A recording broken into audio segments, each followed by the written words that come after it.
High command ಯಾರಿಗೆ ticket ಕೊಡುತ್ತೋ Mrinal Hebbalkar ಕೂಡ ಒಬ್ಬ ಆಕಾಂಕ್ಷಿ ಯಾರಿಗೆ ಟಿಕೆಟ್ ಕೊಡುತ್ತೋ ಅವ್ರಿಗೆ ನಾವು ಸಹಾಯ ಮಾಡ್ತೀವಿ ಮತ್ತು ಅವ್ರನ್ನ ಗೆಲ್ಲಿಸ್ತೀವಿ.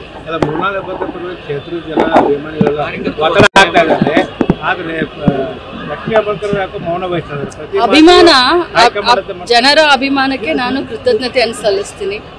ಅಭಿಮಾನ ರಾಜಕಾರಣಿಗಳಿಗೆ ಬಹಳಷ್ಟು ಅವಶ್ಯಕತೆ. ಆದರೆ ನಮ್ಮ ಪಕ್ಷ ಹೈಕಮಾಂಡ್ ಸಿದ್ಧಾಂತವನ್ನ ಅಂದ್ರೆ ಹೈಕಮಾಂಡ್ ಯಾರಿಗೆ ಇದನ್ನ ಮಾಡ್ತಾರೆ ನಾವು ಅವರಿಗೆ ಬೇಕಾಗುತ್ತೆ. ಸಚಿವೆಯಾಗಿ ಹೊರತುಪಡಿಸಿ ಕೂಡ ಒಬ್ಬ ತಾಯಿಯಾಗಿ ಟಿಕೆಟ್ ಕೇಳಬಹುದಾ? ನಾನು ಹೈಕಮಾಂಡ್ ಹೇಳಿದ ಹಾಗೆ ಕೇಳ್ತೀನಿ. ಒಬ್ಬ ತಾಯಿಯಾಗಿ ಒಬ್ಬ ಅಕ್ಕ ಆಗಿ ಅನ್ನೋದಕ್ಕಿಂತ ಪಕ್ಷದ ಶಿಸ್ತಿನ ಸಿಪಾಯಿಯಾಗಿ ಹೈಕಮಾಂಡ್ ನಿರ್ಧಾರ ನಮ್ಮ ನಿರ್ಧಾರ. ಹೈಕಮಾಂಡ್ ಯಾರಿಗೆ ಟಿಕೆಟ್ ಕೊಡುತ್ತೋ ಮೃಣಾಲ್ ಹೆಬ್ಬಾಳ್ಕರ್ ಕೂಡ ಒಬ್ಬ ಆಕಾಂಕ್ಷಿ ಯಾರಿಗೆ ಟಿಕೆಟ್ ಕೊಡುತ್ತೋ ಅವ್ರಿಗೆ ನಾವು ಸಹಾಯ ಮಾಡ್ತೀವಿ ಮತ್ತು ಅವ್ರನ್ನ ಗೆಲ್ಲಿಸ್ತೀವಿ.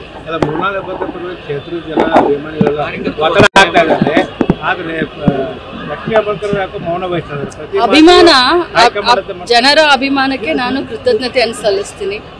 ಅಭಿಮಾನ ರಾಜಕಾರಣಿಗಳಿಗೆ ಬಹಳಷ್ಟು ಅವಶ್ಯಕತೆ.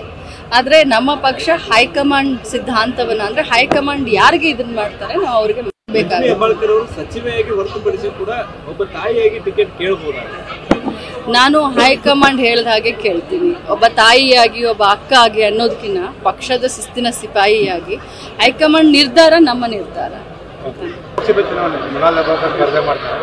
ಹೈಕಮಾಂಡ್ ಯಾರಿಗೆ ಟಿಕೆಟ್ ಕೊಡುತ್ತೋ ಮೃಣಾಲ್ ಹೆಬ್ಬಾಳ್ಕರ್ ಕೂಡ ಒಬ್ಬ ಆಕಾಂಕ್ಷಿ ಯಾರಿಗೆ ಟಿಕೆಟ್ ಕೊಡುತ್ತೋ ಅವ್ರಿಗೆ ನಾವು ಸಹಾಯ ಮಾಡ್ತೀವಿ ಮತ್ತು ಅವ್ರನ್ನ ಗೆಲ್ಲಿಸ್ತೀವಿ.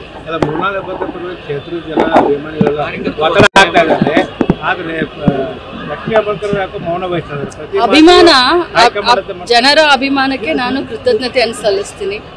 ಅಭಿಮಾನ ರಾಜಕಾರಣಿಗಳಿಗೆ ಬಹಳಷ್ಟು ಅವಶ್ಯಕತೆ. ಆದರೆ ನಮ್ಮ ಪಕ್ಷ ಹೈಕಮಾಂಡ್ ಸಿದ್ಧಾಂತವನ್ನ ಅಂದ್ರೆ ಹೈಕಮಾಂಡ್ ಯಾರಿಗೆ ಇದನ್ನ ಮಾಡ್ತಾರೆ ನಾವು ಅವ್ರಿಗೆ ಬೇಕಾಗುತ್ತೆ. ಸಚಿವೆಯಾಗಿ ಹೊರತುಪಡಿಸಿ ಕೂಡ ಒಬ್ಬ ತಾಯಿಯಾಗಿ ಟಿಕೆಟ್ ಕೇಳಬಹುದಾ? ನಾನು ಹೈಕಮಾಂಡ್ ಹೇಳಿದ ಹಾಗೆ ಕೇಳ್ತೀನಿ. ಒಬ್ಬ ತಾಯಿಯಾಗಿ ಒಬ್ಬ ಅಕ್ಕ ಆಗಿ ಅನ್ನೋದಕ್ಕಿಂತ ಪಕ್ಷದ ಶಿಸ್ತಿನ ಸಿಪಾಯಿಯಾಗಿ ಹೈಕಮಾಂಡ್ ನಿರ್ಧಾರ ನಮ್ಮ ನಿರ್ಧಾರ.